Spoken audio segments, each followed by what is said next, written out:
In this video, I'm going to explain for those who may not know what the CDT plates are, why and how they are pertinent to the understanding of our divine heritage and our true creation. Now, as a result of interference and ignorance, we've been taught time is linear, but in reality time is simultaneous and all things past, present, future are happening now in the present. The only reality that has ever existed is the eternal present right now. Ancient civilizations had it right.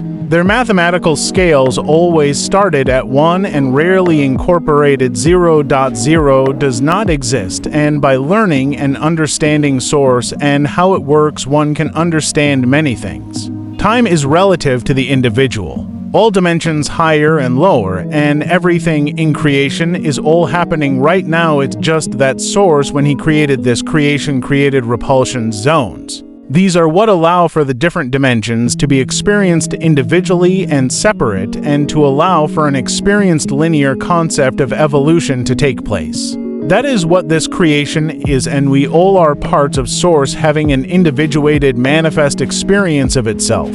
We all are one, never separate. Since time is simultaneous, all things past, present, future are happening right here, right now.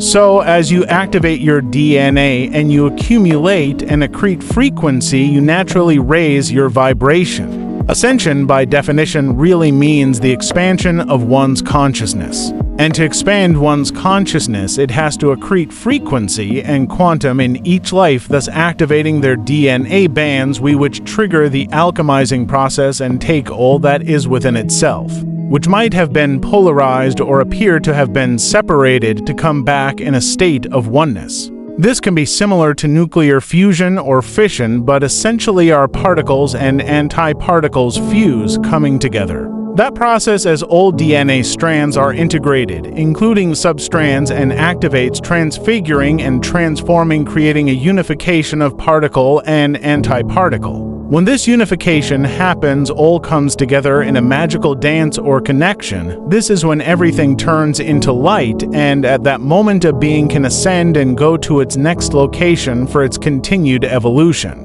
In my next video, I will explain the history of the very first created human being, and where did the first living human being on this planet come from? When did it come from? How did it come from? And why? So, in my next video, I will be explaining all of this, and I also will cite the references I used. Thank you for taking time to listen to this episode. I will continue explaining how the old matrix worked, because this is all context and information needed to understand before I can explain that. This is intergalactic history.